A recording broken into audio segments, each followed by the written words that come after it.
If you're feeling completely overwhelmed by all of the advice on this channel, then you'll probably want to stick around for this video. So I received a comment a couple of days ago on the community page, basically asking people, what is actually stopping you from getting healthy? And somebody wrote back saying that this is just too much. 16 things for this, 10 things for that, 8 things to make sure this doesn't happen. And she said, if you pick the top 2 things that I recommend for cholesterol, the top 2 things for blood pressure, the top 2 things for glucose, top 2 things for visceral fat, she said, you've already got 8 things to work on, which is far too much. And I read that and I just sat with it for a moment, because something sort of clicked in my head, because she is completely right. If you've been watching this channel for a while, you'll know that I talk about insulin resistance and V2 max and your resting heart rate and your kidney function and triglycerides and LDL and muscle mass and protein and steps and sleep and stress. And I could just keep going there. And when I'm making these videos, I'm hoping that each one makes sense on its own. Each one is absolutely grounded in research. Each one is genuinely important. But what I haven't really done well enough is to step back and think about what it's like to watch all of them. Because if you're somebody who watches more than, say, one a week, what you're getting is this constant stream of things that you should be doing differently. And even if every single one of those things is true and evidence-based and important, the effect of it all landing at once is very often that you do none of it at all, because you don't know where to start. And when you don't know where to start, you just don't start. None of it happens. It's a bit like my wife's Nana. When you put too much food on her plate, she gets completely overwhelmed, and she won't eat any of it. She's 93, by the way. She's amazing. But I sort of get how this comes across. But the principle here is real. Too much choice, too many instructions, too many things to fix simultaneously. It paralyzes people. And look, when I read through the comments, clearly there are a lot of you that appreciate this number of videos. Lots of you actually like how I repeat things and go into a lot more detail in certain subjects. But for a lot of people, I think we need to step back a bit. And for those people, I'd rather you make one change and actually stuck to it, rather than trying to make 15 changes and then giving up after 2 weeks. So that is what this video is about. And this is the advice I would give to my own family. If one of my family members came to me and said they didn't know where to start and felt very overwhelmed, this is what I would tell them. Just 4 things spread across an entire year. 1 thing at a time every 3 months. And I promise you, and I mean this genuinely, that these 4 things done consistently over 12 months are multiples more powerful than any supplement you could ever buy in terms of what they actually do in your body. Not just a bit more powerful, but multiples more powerful. This is what the research actually tells us. The supplement industry is literally worth billions and billions of pounds, precisely because people are looking for something easy, something in a capsule that does the work for them. And I understand that completely. I understand why people reach for supplements, especially if other doctors are endorsing them. But the research is completely unambiguous. We cannot argue with it. Walking, eating well, building muscle, and having people in your life does more for your long-term health, your disease risk, your longevity than anything you could ever order online and take with a glass of water in the morning. So if you spend money on supplements and you're not doing these 4 things, then I really would recommend watching the rest of this video. Now, this is for anybody who feels like their health is in a bit of a mess right now, and I don't mean that in a judgmental way at all. If you're watching this channel, it's because you want to do better, and that already puts you ahead of most people, so you've already made that first step. But if you're somebody who doesn't know where to start, who feels like every area of their life needs work, like their diet and their sleep and their activity levels and their stress, then this is your first step for that roadmap. And here's what I really want you to know before we go any further. The pressure on you here is incredibly low. We're talking about a whole year here. I'm asking you to make 1 change every 3 months. That's it. At the start, it's going to feel very manageable for most people, almost too easy, and that is entirely the point. Because what tends to happen when people start making changes that feel very manageable rather than overwhelming is that they actually stick to them. And once you're a few months into this, once 2 or 3 of these things have become normal parts of your life, part of your routine, you'll start to feel quite different.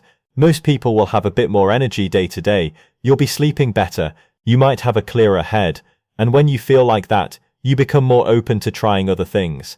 Maybe you'll start watching my other videos a bit more differently, not as a list of demands, but as options of things that you can add into your day.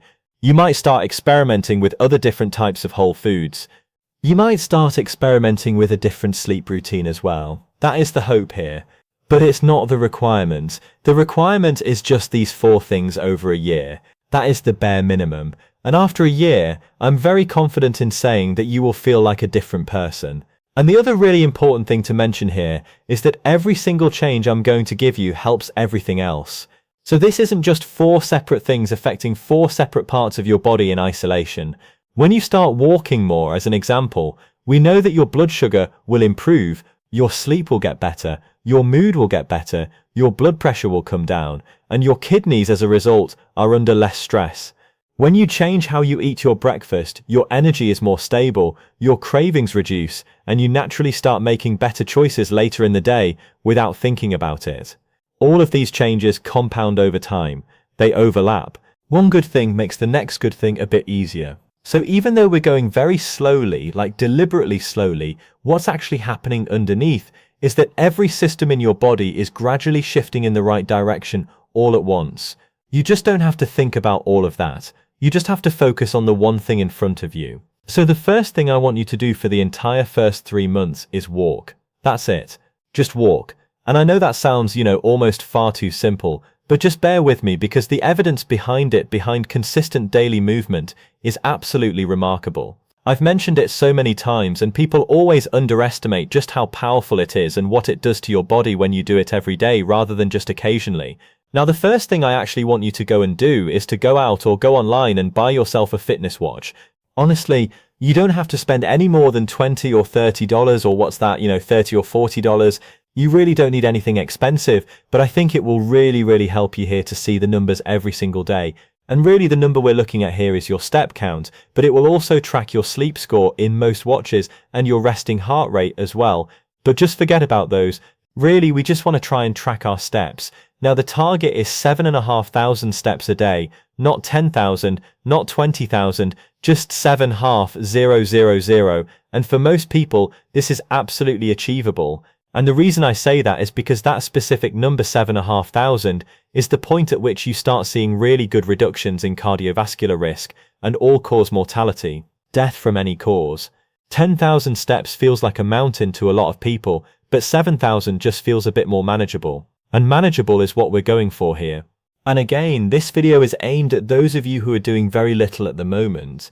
Now, if you can try and walk after your meals, after you eat something, even just 10 minutes after eating makes a real difference. There is solid evidence that a short walk after a meal significantly blunts the blood sugar spike that follows it because your muscles start taking up that glucose during movement. So the sharp rise that would otherwise happen just doesn't happen. Now over time, this one habit alone has a massive impact on your metabolic health. It affects almost every system in your body. But please don't try and overcomplicate any of this.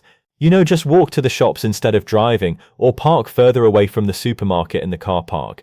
Get off the bus, a stop early. Walk around the block after dinner. You will be really surprised how quickly all of these steps add up over the day. Your body doesn't know or even care whether your steps with deliberate exercise or just getting from A to B. Steps are steps. It's all movement, and they all count in the same way. Now, if walking actually isn't possible for you, or you've got mobility issues or joint pain that makes it really difficult, then you can get one of these sit-down pedal exercises, like just the pedals of a bike on a stand on the floor. You can use it in the living room while you're watching the TV, and just 30 minutes spread across the day does the job. The principle here is identical. Keep the body moving, keep the muscles active, and you will see the benefit. This one single change done consistently over these 3 months will start improving your cardiovascular health, your blood pressure, your blood sugar, your sleep quality, your mood, and your energy levels. I promise you most people will feel massive changes, and this will happen probably within a few days or weeks of starting. Remember, you're not just getting fitter here, you are treating multiple systems at once. Just trust the process and just walk. Do it for 3 months and let it become part of your routine. Now, once walking has become second nature, where you're not having to remind yourself to do it or even think about it, and it's just part of your day then, and only then do we add the next thing, and that is changing your breakfast.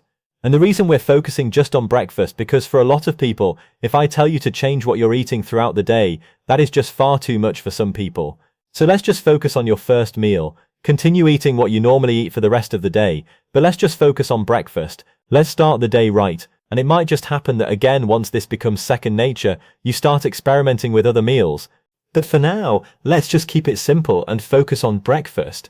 What I want you to do is to swap whatever you're currently eating for your first meal for something that is high in protein and high in fiber with no added sugar and nothing processed. So that means no sugary cereal, it means no white toast or jam, and no cereal bars that say healthy on the packet, because it almost certainly isn't. What I mean is things like eggs in any form you like them, Greek yogurt with some berries and some seeds on top, or it could be smoked salmon with some avocado, even leftovers from the night before if you cooked a really healthy meal. Whatever you're having, try and have something green or some nuts and seeds. Just try and follow those rules if you can. There are lots of different options out there. And look, during these next 3 months, if you're struggling at the beginning, then maybe just do it 3 or 4 days of the week instead of every single morning. Just start really slow and build up gradually. But the non-negotiables for your breakfast that you do change are that they've got to have protein and fiber. Everything else is a bonus. And the reason this matters so much comes down to what happens to your blood sugar in the hours after you eat. So a high sugar or high refined carbohydrate breakfast, your standard cereal or your white toast or a pastry, it spikes your glucose really fast. It triggers a very large insulin response.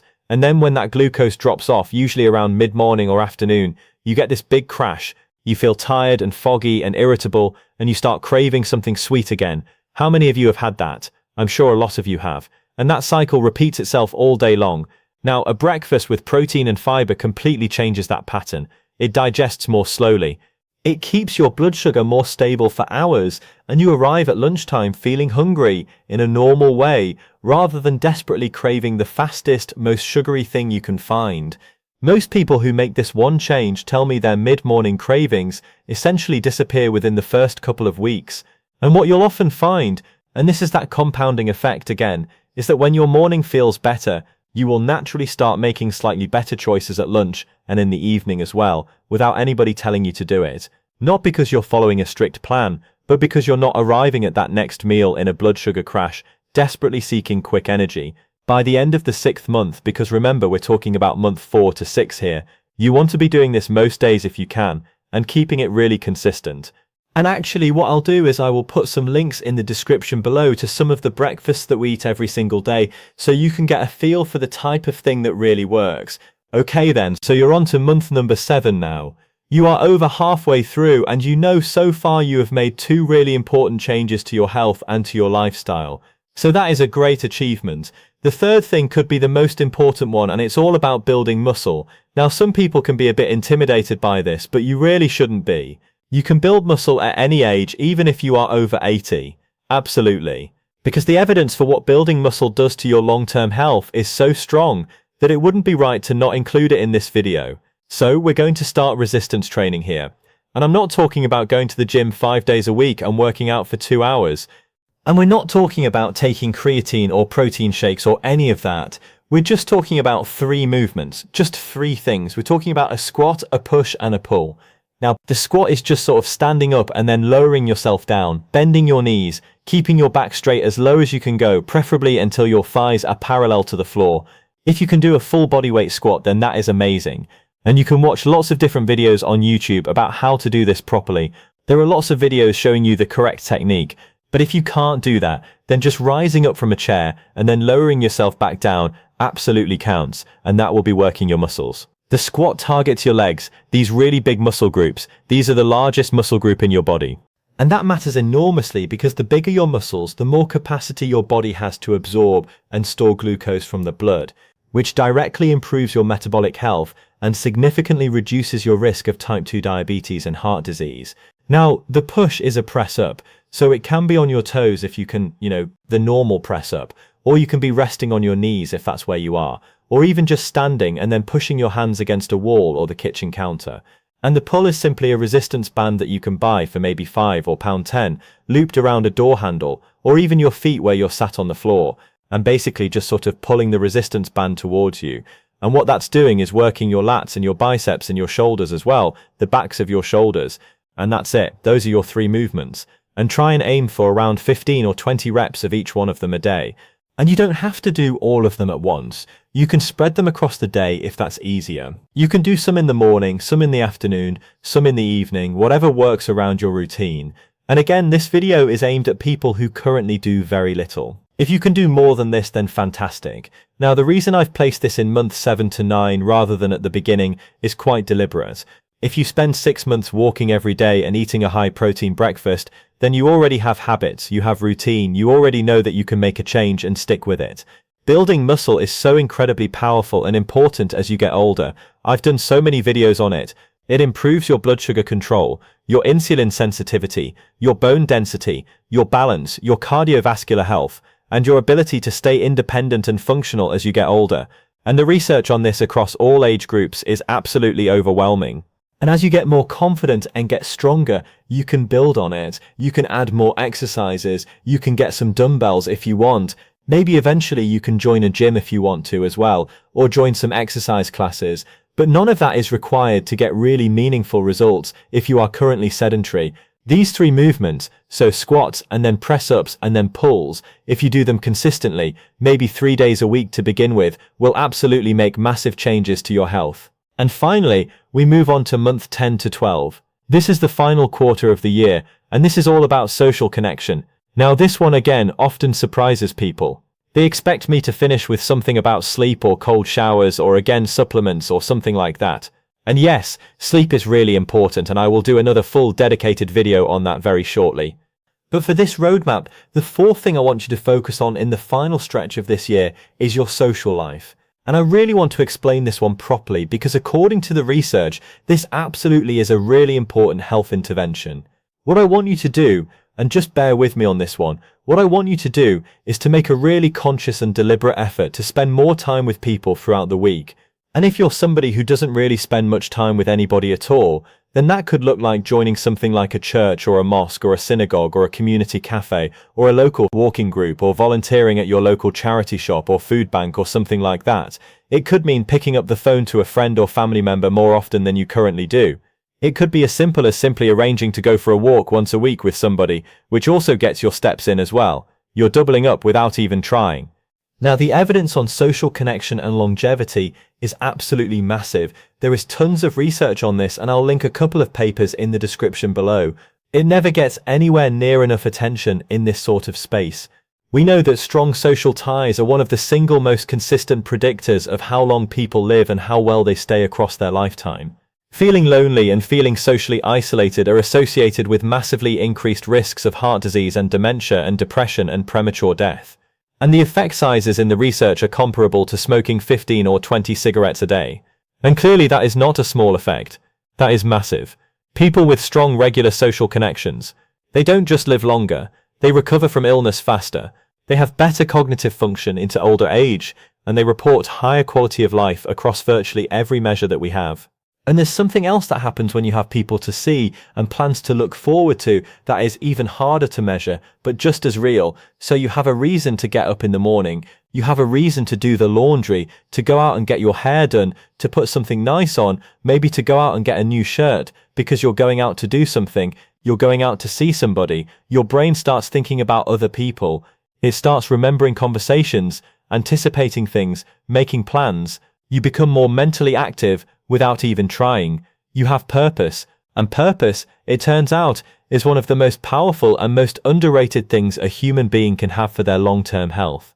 These really big research studies put sense of purpose right at the top of the list, alongside movement and diet. So if you're getting on a bit, or you're feeling quite lonely, or you don't see many people during the week, please don't underestimate this one. It might feel like the least medical thing on this list, maybe like the least important one, but for a lot of you, it could be the most important one. So if you've reached the end of this 12 months, then you have done something absolutely amazing for your health. You are now walking every day. You've overhauled your breakfast. You're doing some form of resistance training, maybe 3 times a week or even more, and you've invested really meaningfully in your social connections. Hopefully you feel very different now. Not just a bit different, but genuinely different. And now the question is, well, where do you go from here? The first thing I would say to that is don't abandon what you've already built. Keep those 4 things as part of your routine. These 4 things are not just a stepping stone to some other program. They are the foundation to everything. Everything else in health and longevity sits on top of them, so keep doing them. They don't just stop being important just because they become automatic, but once they are embedded into your life, you have room to start layering things on top. The next thing I'd say to look at is your sleep and your stress levels. Because once your activity levels and diet are in a better place, sleep often starts to improve on its own. But there are specific things that you can do to optimize it further, and I'll make a video on that properly very shortly. After that, I'd start thinking about upgrading your other meals the same way you upgraded your breakfast. So this will obviously be your lunch and your dinner, just improving them very slowly, meal by meal, moving towards more whole foods and more veg, and more protein and fiber, and obviously less ultra-processed foods. Don't do this all at once. Just do it one meal at a time, the same way that you did it for your breakfast. You might also start thinking about getting your blood markers checked. So things like your HbA1c, your kidney function, your liver enzymes, your lipid profile, so you have actual numbers to look at and then track over time. But if that feels overwhelming for you, then just ignore that point for now. And if you want to start thinking about your fitness a bit more, then that's the point at which you might start thinking about more structured cardio. So things like getting your heart rate up into a higher zone a few times a week, tracking your V2 max that most fitness watchers do, thinking about your heart rate zones, and all of this sort of stuff. But none of that is essential for this 1 year. Year 1 is just these 4 things. Because the truth is that most people never really consistently do the basics. And the basics done consistently are responsible for the vast majority of the health gains available to any of us. You don't need to be advanced, you just need to be consistent over time. So if you are somebody who feels very overwhelmed by all of this medical advice on this channel and other channels, then just do this for 12 months and see how you feel.